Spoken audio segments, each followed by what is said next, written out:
Okay, welcome everybody.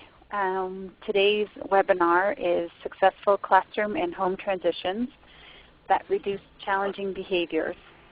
What I'm going to do as I go through this presentation is try to continuously communicate how these strategies or this particular idea reduces challenging behaviors. So even if it's not present in the PowerPoint slide, we will talk about how do these types of activities reduce that challenging behavior component. My name is Kelly Wilson, and this is the third in the behavior series, the third webinar.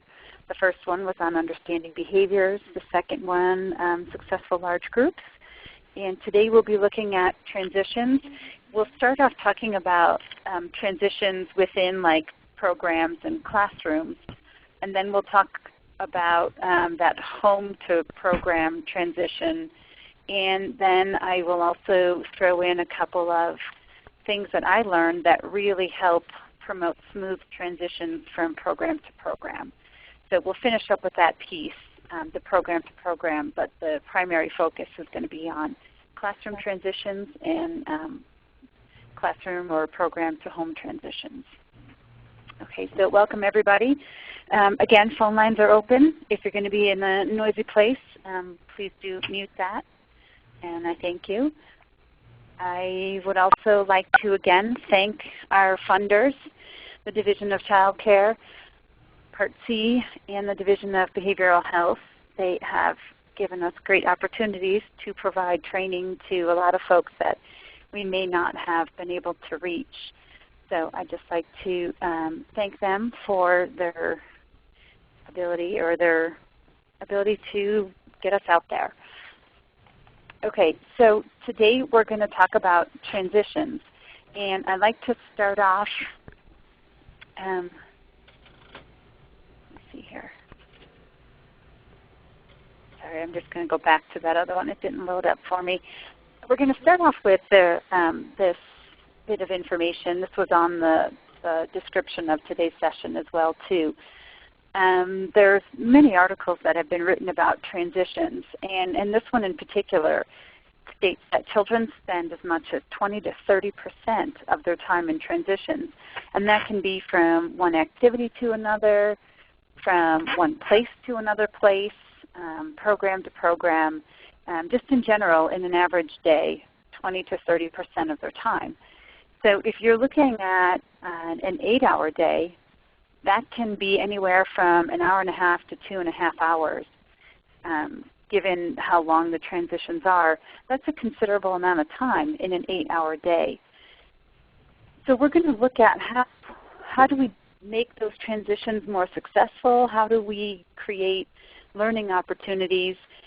Typically people think of transitions as just wait time, as downtime. So what I'd like to do today is not think of it as wasted time, but use transitions as a teaching time. Does anybody have any questions, any comments about that 20 to 30% of your time spent in transitions? Okay. So a transition refers to a change.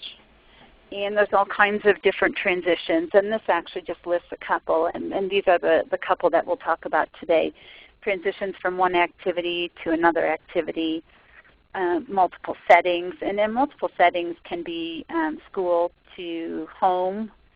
They can be preschool to library, things that involve different places. And then of course program is perhaps preschool to kindergarten or transitions of that nature. There's a ton of other transitions, but those are the three that we're going to look at for today. And for those of you who have been on any of my previous webinars, I talk a lot about routines and defining routines. In the last webinar I talked about what your routine was during your large group times. So what was the sequence of activities within a circle time. For this webinar, we're going to talk about what are the routines of a transition. So in order to clearly define routines within a transition, we need to again think about what routines are. they're detailed, they're followed regularly. It's a specific course of action that's sequential and predictable. And I think one of the most important things about routines is that good, solid routines should be promoting independence. So our transitions should be promoting children's independence. And that sounds, again, same with the circle routines, it sounds like a pretty simple thing to do. But when we really break it up into its pieces, there is a little bit of front loading and a little bit of work to be done up front within routines. So if we think specifically about transition routines, we find that transitions are more effective when they encompass all of these elements. So there's not a single element that will have as much impact as when we put them all together. So warnings, giving a warning, and sometimes, and you'll find this more with families and with parents. You know, the warning may be something like, you need to get your shoes on, it's time to leave, without any kind of follow-through. And that kind of a warning actually teaches children that they really don't have to listen to you because you're not going to follow through. And typically what parents find is that they have to then change the tone of their voice and their body posture, and they have to actually get angry before the child's going to listen, because that's typically when they experience follow-through. So with warnings, we need to be really specific. We need to say, in 2 minutes, we're going to have cleanup, or in 2 minutes, you need to get on your sneakers. So the warnings have to be, they have to be specific, and then you need to follow through. So if you're really not going to be ready for 10 minutes, don't give the warning. I've also worked in some classrooms where they like to give like a 15-minute warning and a 10-minute warning before cleanup. And with young children, they're going to lose track of that, and then even that kind of a warning will turn into that same scenario where you really don't have to listen. So, you know, 2-minute warnings, 3-minute warnings, those are usually sufficient. Depending on the age and the development of the children you're working with, you could go 5 minutes, but be real cognizant of how much time you give to the warning. The next component of transition routines is that multisensory piece that involves like turning off lights, ringing a bell, so you have the visual, the auditory, and then the song, freeze and sit or freeze and listen. This is typically done in programs in classrooms because we want to see if we have everybody's attention. And if we say freeze and listen or freeze and sit and Johnny's still standing up at the sand table, then we know we don't really have his attention. And then that's kind of a cue for the teacher or one of the assistants to go on over and direct Johnny to freeze and sit. So we would first give a warning, 1 minute till cleanup, 2 minutes till cleanup, time for cleanup. When you say time for cleanup, that's when you would turn off the lights, perhaps ring a bell, and then you would start freeze and sit. At this point in time, you can do a little song that embeds, you know, rhyming. It can involve colors. You can say freeze and sit, and then you can sing, you know, touch your head, touch your head, touch your head. Or you can say touch something red. And again, that's giving a direction. We know if children are paying attention. When we have their attention, then we give specific directions about what we're going to be doing during that transition. So transition routines include a warning, multisensory cues, a song to get attention, and embedded concepts are just a good thing, a good usage of transition time, and then giving specific directions of what we need to do and how we need to do it. And these types of routines are best if followed every time you have a transition. So not just a cleanup. If you're doing a transition from circle to snack, following a similar or same transition routine is going to give that consistency and predictability that we talked about in the slide before. I see a lot of times people do these transition routines at cleanup time, but not at any other time of the day. And there's plenty more transitions where we could use this routine. So think of how you would develop a routine for transitions that you could use throughout the day, throughout all transitions. These are transitions also that are easily done at home too. Parents can follow these same types of transition routines. It's not that much for them to flick a light and ring a bell. So think about how we would use that for a home routine as well.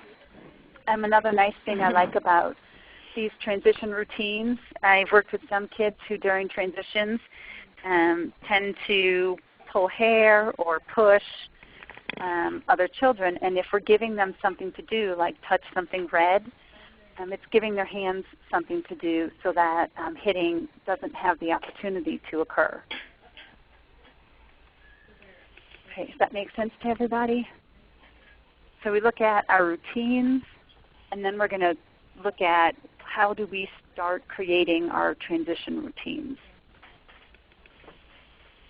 A couple of things to think about when you're creating a transition routine, and we'll talk about questions that a child needs to answer about the routines. But first, within a transition routine, we want to think about what the adult needs to be answering. So if I'm the person developing and designing the routine for transitions, I'm going to be thinking about what is it that I want the child to be doing during that routine, what is the behavior I'm expecting to see, are there specific steps or sequences to the transition, and there you can use that transition routine of the warning, the multisensory cue, the song, embedded concepts in specific directions. That might be the steps of your transition sequence. You might also have other steps if it involves moving from one room to another or things of that nature. So whatever is expected during that transition, think about so that you can have that included in your routine. And for those people who have just joined the call, I have all phones open so that you can participate whenever you so desire. If you're going to be in an area that is noisy, please do use your mute button. Thank you. Some other things that you need to think about when you're organizing your transition routines. You need to think about what are the specific tasks that you want the child to do. If it's cleanup, you want to think about what are the specific jobs that children need to do during cleanup. If it's going from one area to another area, what are the tasks that the child needs to do in order to get there? They may be going to hand washing. So are there any particular steps there that we need to be thinking about to make that transition go more smoothly? And the other thing I always advise people to do is to plan transitions. Plan them as if they're part of your lesson plan.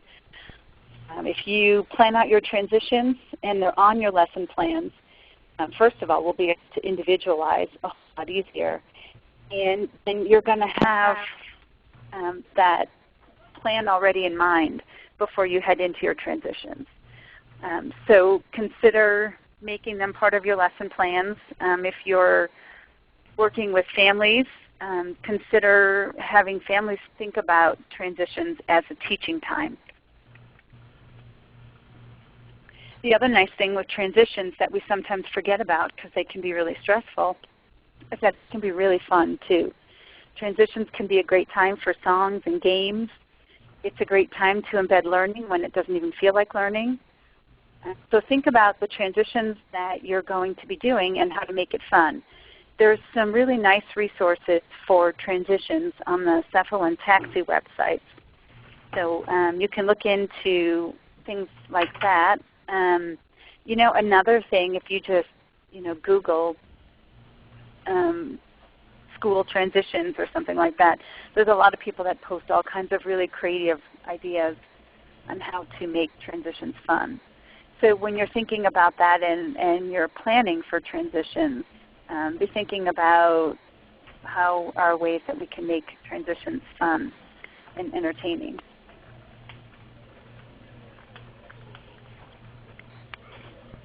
Now the other thing that I always talk about when I'm doing my presentations are the famous 4 questions.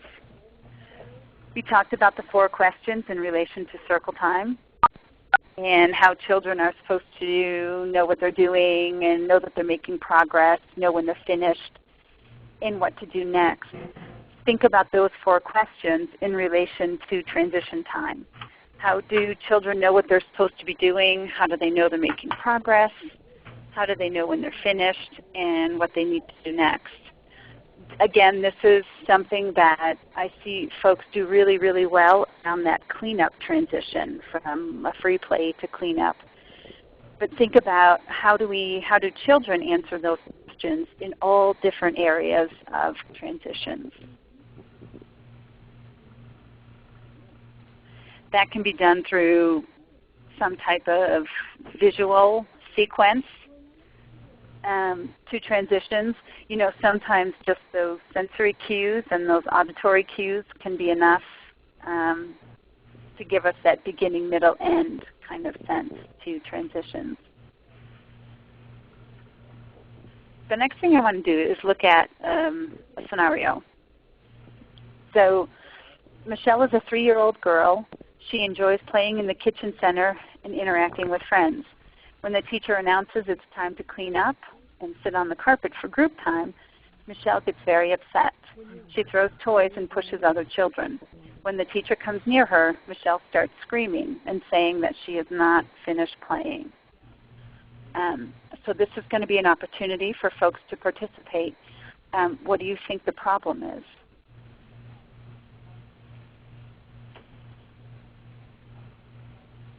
With this transition? Escape an expectation. Yeah, escape. She doesn't want to be done perhaps with that playtime. So it could be escape. She says she's not finished playing yet. Anybody else have any ideas? I know you're not supposed to talk back on a webinar, but I really like talk back. Getting the teacher's attention. Yeah, she could be getting some extra attention.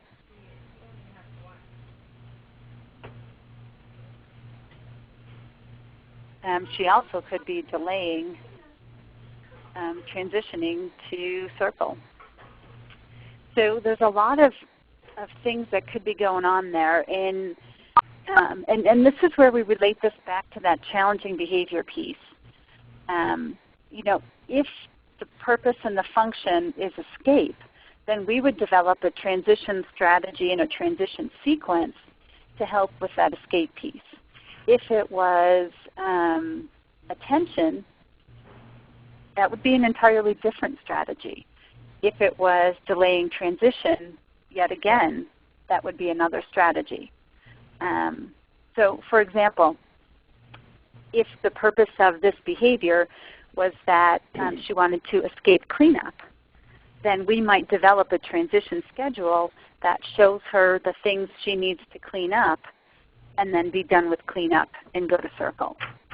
If it was to get attention, we might set up another strategy where you clean up this item and then you get teacher attention. You clean up the next item and you get teacher attention. So you really have to, again, fall back on those principles of behavior when we're looking at these individual scenarios of, you know, what can we do with this transition? Now, if you already have a nice transition sequence in place, then you can add in some of these individualized kinds of strategies. Okay, let's look at another one.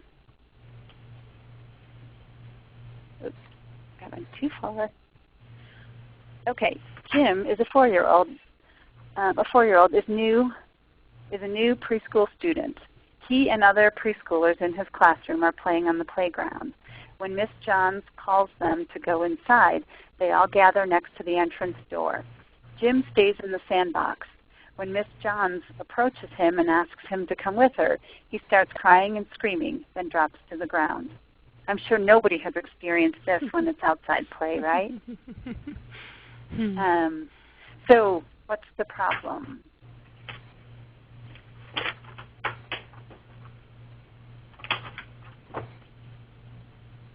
Anybody want to take a guess? Well, this is Sheila in Pueblo, and one of the things I look at with that is that the teacher didn't prepare him with the schedule. Right. So it might be that there was absolutely no warning. Yeah, no warning at all. I know, that's what it sounds like. Any other ideas?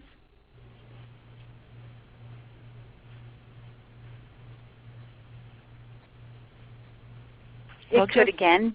Go ahead. I was just going to say avoiding going back inside to school. Right. Avoid going back. And you know, the thing with transitions is that there's a lot of challenging behaviors that we can decrease and reduce when we have good, solid transition schedules. And that's what I like about what both of you just said. Because you know, the first example is perhaps there just wasn't a warning. And that's an example of a classroom-wide transition routine. And if you have a good, solid transition routine classroom-wide, then maybe all Jim needs is that warning. And you can give that to the entire class. You can even then go back to Jim and say, did you hear that, Jim? In 2 minutes, we're going inside. And give him an individual. But that's if you have a good, solid classroom routine for transitions in place. Now, if that's the case, and you do have that in place, and then Jim is still dropping to the ground and screaming and crying, then you can now add in an individual transition piece, which could be something like when he transitions into the classroom, maybe he has 1 minute to do something he really likes, or he gets a sticker, or you know, depending on where he's at developmentally and what the transition issue is, then you can individually strategize. But I think we run into trouble when we look at this scenario with Jim and we immediately want an individual solution for him if we don't already have the general classroom-wide or program-wide solutions in place. So both of those ideas are really great ideas. In the CEFL materials, they have this chart for planning transitions. This is one of those tools that, and other people may present it differently. I don't think that this transition planning is something that you need to do every minute of every day of all your life. I think that if you do this activity a couple of times, you're going to already get your mind thinking in that way and thinking of these kinds of strategies and fully thinking through your transitions. So we're going to go through what a before and during and after means as related to just transitions. And this is the activities that I've listed here is just, you know, arrival to a program, and then going in and beginning arrival activities. And that can be whatever your arrival activities are. And then of course the next transition that everybody's always concerned about is, you know, then transitioning from your arrival activities to like a circle activity. It's on mute. So we're going to use those two as examples just to get started. But I want you to be thinking about other transitions throughout your day, you know, school to home kinds of transitions, transitions within activities, those kinds of things. So some strategies that will support that smooth transition between activities include what we do before the transition. And this was already mentioned about you know, giving a warning. The other thing is we want to look at our schedule to minimize the number of transitions. And I worked in a classroom where their schedule that they had posted said that they had very minimal transitions. But then in between each activity, they ended up doing kind of like a circle time. And when we counted up how many of those little circle gatherings they had in a 4-hour day, they had 6 of them in between every transition.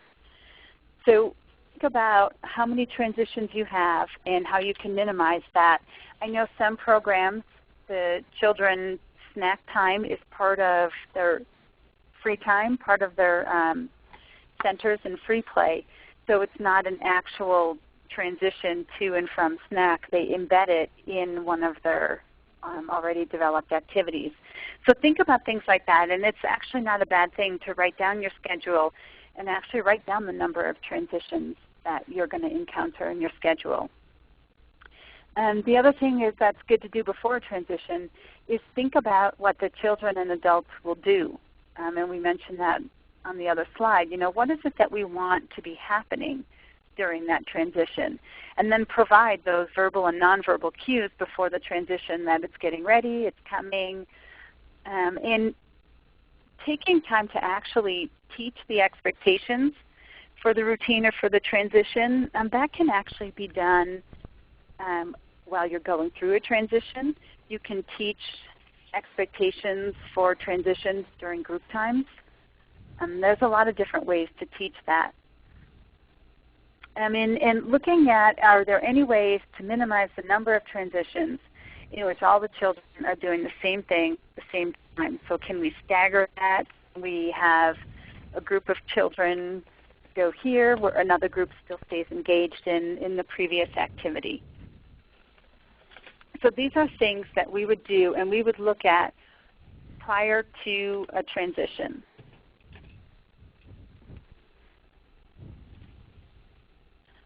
Now there's other things that we can look at that occur during a transition. So before the transition, we're thinking about what do we need to do, what can we teach, what kinds of things do we need to be looking at before transition occurs. During transition is a time that we can embed songs, word plays, rhymes, just different kinds of those embedded learning activities.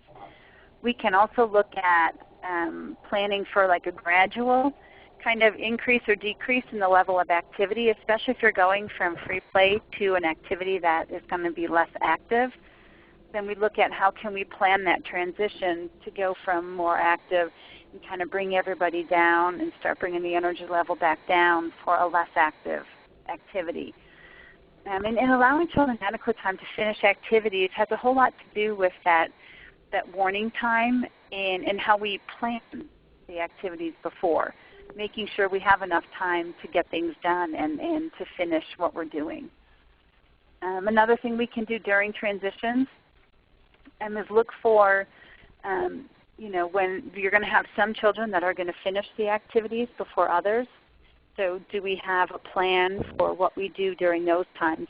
That's one of those things that when I'm working with people,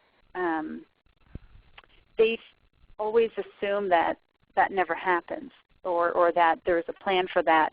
But I think that one's really tricky to plan for. For when some kids finish an activity really quickly, what do they do next? Because you want them to be able to move on to something rather independently. The children who are still working on that activity may need a lot of help. So I think that gets really tricky in how we plan for those children who finish to do something else, especially if we want to make sure that we're not being too repetitive. Like we may have children go to books after snack, and maybe when they finish an activity we send them to books. So like those kinds of things, it's very easy to get into using the same area or the same activity over and over and over again. There's a lot of really creative ways to plan for other activities, but it's really hard to do that on the spot. It's really well done in advance. Anybody have any questions, any comments so far?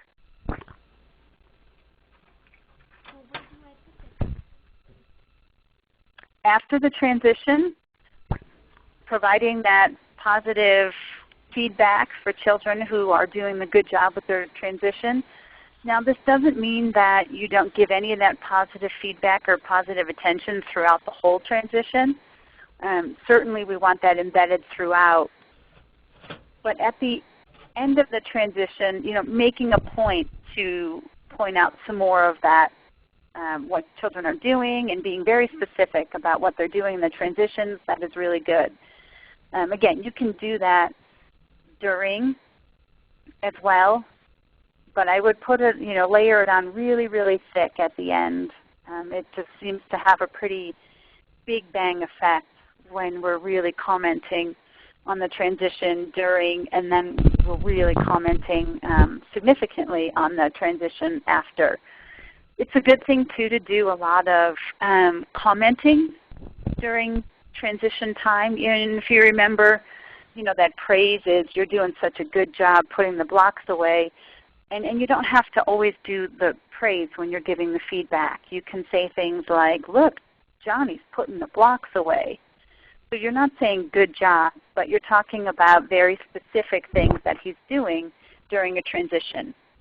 And again, being mindful to repeat that and reiterate that when the transition is getting near the end and you're ready to move on to the next thing. And the last thing about transitions is that we really want to be focused on promoting that independence. We really want children to be able to get through those transitions independently. So what are some things we can put in place that help children transition from one area to another area? One of the most powerful strategies is letting children help each other and setting up supports in facilitated situations where children can help each other get from one place to another. And that can be like a buddy system or visuals, things like that. And I think also to promote independence, we need to start out assisting those children who need assistance through those transitions. But we need a really clear fading back plan. And I'm not sure if I've talked about this in the other webinars, but there is a hierarchy of giving assistance. And the hierarchy flips depending on where you're at in giving that assistance. So for example, if I have a child who does not move from one location of the room to another area of the room at all independently, I'm going to start out facilitating that and teaching them how to go from this area of the room to that area of the room. So when I start out, I'm going to start out by using the most assistance and then backing off when they no longer need it. So I may kind of physically guide the child, and I don't mean grab and drag, but just physically prompt them from one area to the next. When I feel that they're walking without me prompting, I'm going to kind of pull back to like a partial physical prompt. The next level of that would be a verbal prompt. Okay, you need to go from here over there. And you can be using picture kind of schedules with that too. But for the moment, I'm just speaking about how you give your assistance. So you have your physical assistance, a partial physical, a verbal, and then you would go to independence. So if you're teaching a skill, you're going to want to start with most assistance and fade back to least. When you know that Rebecca does know how to get from this end of the room to that end of the room, and she has that skill, we're going to actually flip that hierarchy. And now instead of starting with the most assistance, we're going to start with the least. We're going to start by waiting. Maybe we wait 5 seconds to see if she gets up and moves from this area to that area independently. And again, she can use pictures and whatever else is necessary for that, but it's our assistance that I'm talking about. So then we would flip it to independence. We'd wait seconds, see if she got up and started making that transition. If she didn't, then we would use a verbal prompt. Okay, remember, what do you need to do? Or look, see your picture? You need to go over there. So you would give that verbal, and then if she still wasn't going, you might just kind of point her in that direction as a partial physical. And then if she still wasn't going, then you would provide more assistance. So do you see how that kind of flips? That's really, really important when we're talking about promoting independence. Sometimes those children that seem to need more assistance transitioning, especially from one area of the room to another area of the room, they seem to become very dependent upon an adult taking them by the hand or an adult taking them through that transition. And that may be a starting place, but that's not where we want to end up. So to promote that independence, we really have to be very cognizant to flip the way we give assistance. When we're teaching a new skill, we want to give the most assistance and fade back to the least. When the child has the skill, we want to start out with the least amount of assistance and then increase if needed. Does that make sense to people? Okay, if nobody says, no, that doesn't make sense, I'm going to assume that it does. Okay, so promoting independence is a huge piece of transitions. And some of the ways that we achieve this and cut down on that challenging behavior are those routines and those supports that we set up. So this is a picture of a small group activity. And the reason I put this in here is because everybody in the Pooh Bear table wore a Pooh Bear necklace. So there's that visual reminder of this is where you need to go. So when they were in their circle time and they were dismissed to their small groups, they would have a Pooh Bear necklace on if this is the table that they went to. Now again, as far as transitioning, if you look at those 4 questions, we can answer some of those 4 questions just by the Pooh Bear necklace. We know where to go, and then when we look at the table, we know what to do, and then on the table should be some more directions. But for that transition of going from one place to the other, just having the necklace and the picture on the table is a really good support for that transition. Another transition that is really effective is the buddy transition. And in a buddy transition, we make necklaces with the children's pictures on it and their name written. Some children are only going to look at the picture. Other children are going to learn the names of all their peers. So that's kind of an embedded skill. But in a buddy transition, you would wear each other's necklace. So Jason would be wearing Charlotte's necklace. So first of all, I know as the teacher who Jason's buddy is by the necklace he's wearing, and I can remind Jason of who his buddy is too by having him look down and see the picture of Charlotte. So buddy transitions is another really, really great way to structure those transitions. Does anybody have in their classrooms or in their programs the runner? The child that during transitions they take off. Some of those children like the excitement of the chase. Others may be trying to escape. But I've worked with a bunch of children who transition to them means run away. This is a really great effective strategy in those instances, that buddy pairing, and pairing them with a peer that that's going to be motivating for them to be with, or a peer who's a really good role model. That can be really, really effective in those transitions. Another thing that we might do during those transitions too is if Jason's our runner and he loves to take off, we're going to go over the behavior expectations. Remember we talked about what is it we want the children to be doing during that transition. Well, maybe what we want them to be doing is walking with their buddy and holding their buddy's hand. So if that's the case, then we're going to remind the whole class right before the transition, this is what we're going to be doing. We can even make it Jason's rule and let Jason demonstrate for the whole class how he walks with Charlotte and holds her hand. And then he can be part of the reinforcement for the other students to use their walking feet and stay with their buddy. So there's a lot of teaching we can do with transitions. Just those simple buddy necklaces, there's a whole lot of different embedded skills we can put in there. Pictures on the tables with matching necklaces also can be very effective. Okay, so we're talking about transition activity and how we plan forward after.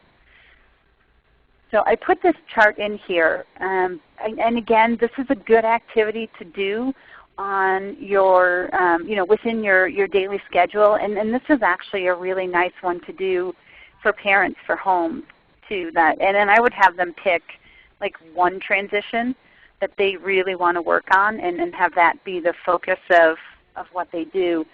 Because what you're going to find is if parents can be successful in one area with one transition, most times, not always, but most times they're going to start applying that to other transitions and building on it. But I would definitely, if I was working with families, start out one step at a time, so with one transition. But this is kind of what that planning looks like. So we have our arrival time where you go into your preschool classroom or into your program and then get engaged in whatever those opening arrival activities are. So a strategy that you might put in before is having an adult present to greet and wait for children to come in, and then having another adult ready to prompt children to get engaged in whatever your arrival activities are. So that would be a before strategy. So that involves planning on where you want the adults to be and how you're going to be setting up your responsibilities as children enter your program or your classroom. During the transition, you can be thinking about having the teachers and the adults guide children through discussions, such as what did you see on your way to school today, or what are you doing in your opening activities, which is kind of talking them through and providing conversation about the transition and about what they're doing. And then an idea for that arrival activity after the transition.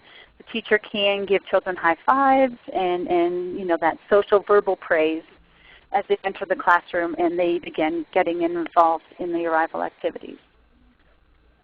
So some of you may be looking in that and thinking, okay, I do all of that already. And a lot of people do that already with those arrival routines. Then I want you to start thinking about what that looks like during the other transitions throughout the day. Are we doing that when we're transitioning from circle to snack? Are we doing that when we're transitioning from inside to outside play? And what do those kinds of transitions look like for those children who have difficulty going from school to home or home to school? Now, if you have this already planned out in the top row of boxes, and you have your before, your during, and your after for arrival, now we can look at how do we individualize for the children. You may have a child or two children in your program that are having a hard time with transitions even when you have a really nice sequence in place. So what I would do then is below my general classroom transition planning, I would write out exactly how I'm going to individualize that for a student that may be having trouble. What's nice about doing it that way is that our transition expectations are going to be the same for classroom-wide and individuals. The modifications in how we support that might be different, but those expectations are going to stay the same. Sometimes expectations change with children who have a really hard time transitioning. So this is just a really nice way to kind of keep it all consistent. So one way you might individualize before is setting up some kind of picture transition schedule or a social story or something like that. During that transition, I would say with a child that's having a hard time, you might use some self-talk and descriptive language. Some children, that verbal input is going to be too much for them, so maybe a strategy during would be to not use as much verbal language. The individualize is going to really depend on the needs of the child. And then after, as the child moves through the transition, then you're going to want to give some specific verbal praise. You may need some kind of reinforcement system in place for that individual child. The example here is a sticker, and that is by no means the only type of reinforcement that there is. And the reinforcement needs to be something that is really powerful and effective for that individual child. Most times when we set up these individual kinds of plans, if that reinforcement is of moderate strength or less, the whole plan's not going to work. And most of the plan could be really good. It might just be the reinforcement that's not strong enough for the child to be able to get through that transition. Has anybody ever used this type of planning for transitions, the before, during, after? It's very, very interesting if you just map out a couple of your transitions and look at what you're doing before, during, and after. It really, really helps develop those transition routines. Some of my favorite transition supports when you're lining up, can people hear me? Yeah. Lining up often in places can become like, the swarm, all children piling up at the door. So putting some kinds of visuals on the floor, and this visual shows a 2x2 type of lineup. And I like to show it without the children first because you can put on those pictures anything at all. So remember I was talking about embedded learning and embedded concepts.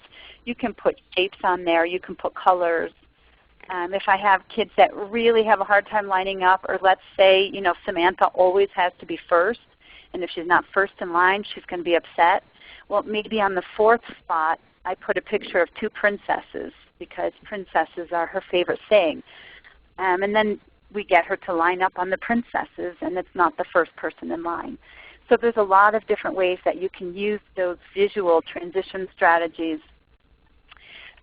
It's also very effective to use your buddy necklaces and line up in your 2x2s. And I like to show people too what that looks like when children are lining up on the shapes.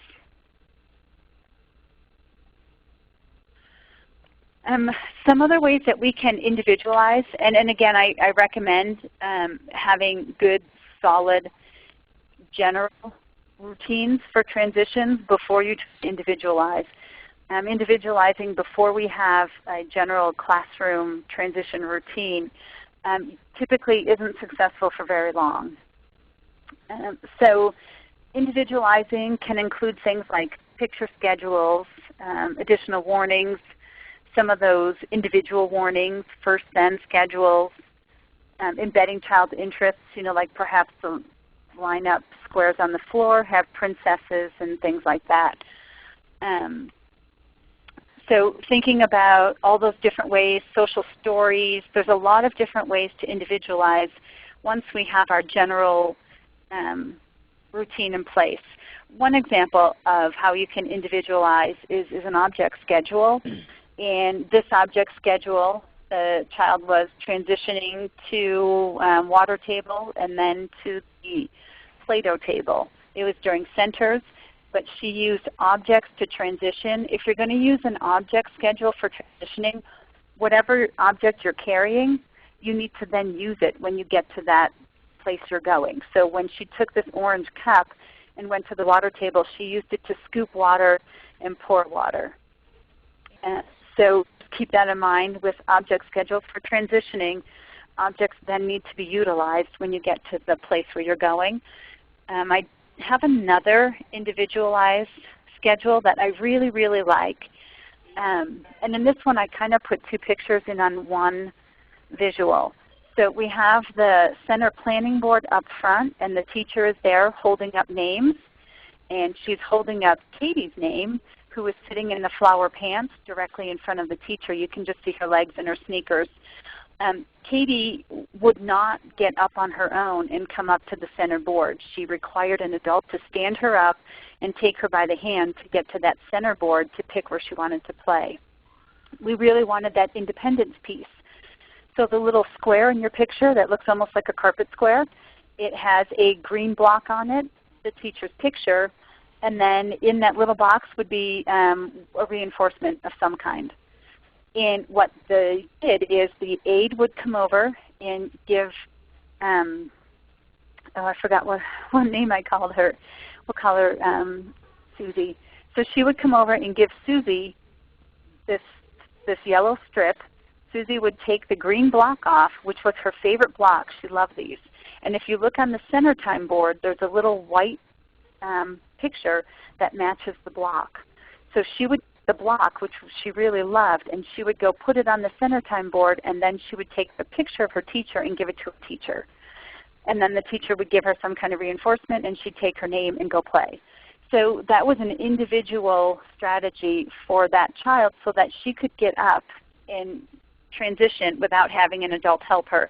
Once they got that transition mastered, she didn't need assistance with any other transitions. So sometimes when we start with those individual ones, they kind of actually do generalize, even though they're not supposed to. Sometimes they do. So the individual support that you saw, it can include pictures or objects related to schedules, the visual supports, and that positive behavior support. So we have a clear beginning, middle, end. Some children that are going to have a really hard time with transitions will need some additional reinforcement when they're learning that transition. I've got a couple of schedules that I wanted to show you, and I'm not going to go over the general schedule that you see that's in the red and yellow. It's on magnets, and when these activities were done, the teacher would take that off. What I want you to see are the two individual schedules on the black strips next to it. These were transition schedules that helped the child go from preferred to non-preferred kinds of activities. So in the one that has the red paper over it, we had messy table, and then underneath messy table was blocks, which was the child's favorite activity. So when he did messy table, then he got to go to blocks. The red paper is over it because every time he saw blocks, he would just take off that picture and go to blocks. What happened when he learned to transition from these different activities, we then removed the red paper, and then he had just the black strip. And then from the black strip, we could fade that back to the general classroom schedule. So those are just different individual supports with transitions. And this next picture, again, I always like you to see that we can fade back to this classroom schedule. And in this file folder here was a child's individual schedule. These were the places that he was going to go to and the things he was going to do, and we didn't care what order he did them in. These were just all the different places he was going to transition to during centers. And the reason that this was put up is that he only would play in one center for the whole time. So we gave him some other options, and he would go to those centers and play at those centers with a timer, and when he was all done, he could put it in the all done pocket. When he got all of those 4 centers done, he could go to the place of his choice. So it's just another way to help transition. And with that transition, we also want to help children stay engaged. Anybody have any questions, any comments on the school transitions within activities, from place to place? Because I'll move into the home to school transitions unless anybody had anything first they wanted to say about the classroom and program-wide. Okay, so home to school transitions. One of the most important elements of establishing a good home to school transition, and with school I mean program, child care, home transition to whatever the next setting is. One of the most vitally important elements is that relationship and putting in those deposits when you're working with families. If you have families that have challenging behaviors, rest assured they do not get many deposits, and they especially have big withdrawals around transitions. So how do we establish those relationships and start making our deposits to set up a good transition routine from home to school? It is really, really important to explain to parents rationale. Why we're doing this, what's the purpose. That could be that you present them with those 4 questions. It could be that you talk about clear beginning, middle, end. Whatever aspect of that transition that seems to be most problematic for the child, really work on trying to explain to parents why that's happening. Look at what to teach. What specifically do we want to teach? Is it that walking into the classroom? Is it getting engaged once you're in the classroom? Is it how to separate from mom and still feel secure? Those are the kinds of things we want to look at. What are we teaching? Because then we can really help parents teach that. The next thing to do is to develop a method of how we're going to do the transition. There may be materials. It could be a social story I think one of the best ways to establish that relationship and create those deposits is, sometimes we'll have positive behavior support systems in our classrooms and in our programs. And it could be whatever Johnny has done that's gone really well that day. You either have, a sticker card he can take home for every time he did what he was supposed to do, did follow directions, transitioned well, time that he was on task, and just start sharing that feedback with families. Kids that just have a folder that we just put stickers on, and the sticker folder is what goes home to mom and dad. It could be index cards, whatever. That gets families and children talking about what went well at school. Does that make sense? Mm-hmm. Home strategies, I think, again, common language. If we're all saying the same kinds of things and we send home those positive daily reports, we can transition with objects. We can transition with pictures. But again, I think that the most important thing there is that we really know the rationale and the reason why we're doing that strategy, and develop the materials and start implementing. Program transitions, we have about 4 minutes left. Program transitions is actually something that I've worked a lot on, mainly like preschool to kindergarten transitions. Although I have done some work in child care transitions, transitioning from an infant toddler room to from an infant room to a toddler room, those kinds of things. And what I did for this section, just put a couple of the main highlights for developing strategies when we're transferring programs or classrooms. I have on my desktop a matrix, which I'm going to show you in just a moment. An activity matrix is one really good strategy. The other strategy that we talked about in the module training, the modules 3A and 3B, the behavior training, was providing those behavioral cues or those warning signs. So when a child is, like some children will start out making little noises, and then those little noises will escalate into pushing and then maybe hitting. So finding out like what those behavior chains are so that you can share that with the receiving team and say, when he starts making that squeaking noise, you really need to cue into that, because if you don't cue into that, these other aggressive behaviors are going to follow. So that's probably one of the most powerful strategies you can pass on when you're transitioning to another program.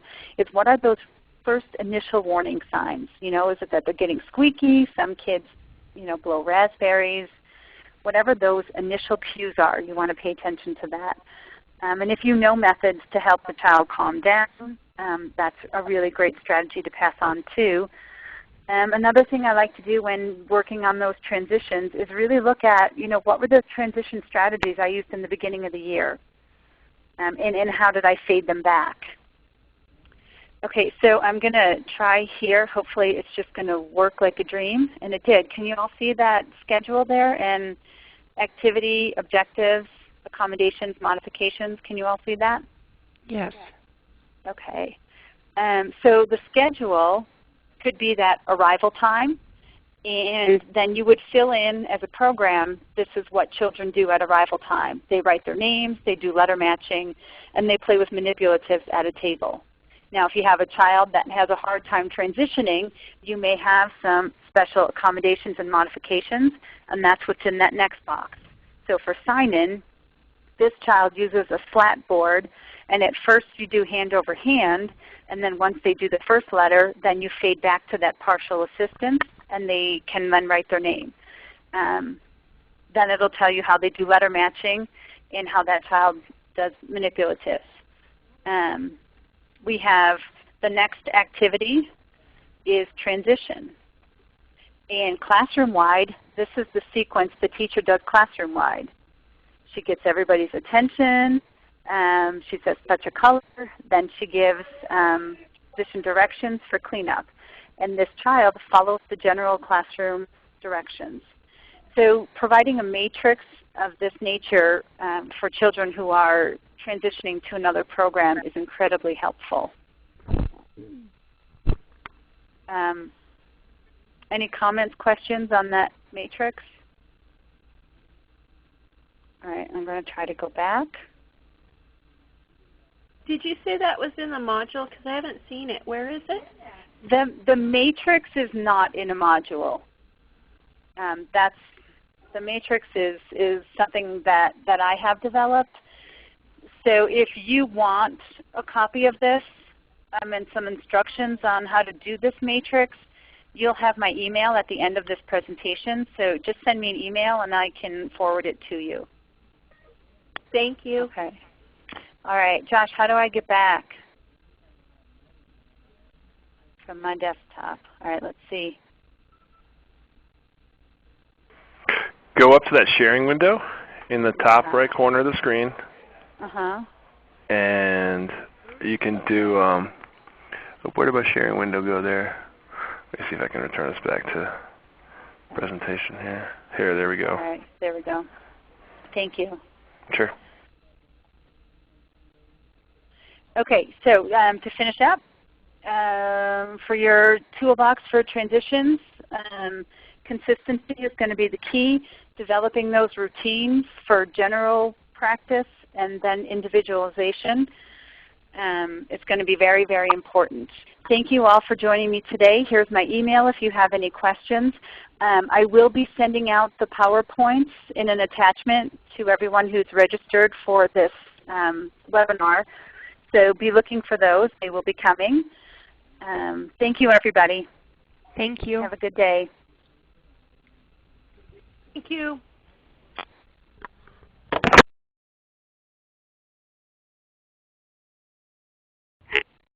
Okay, I am going to stop the recording.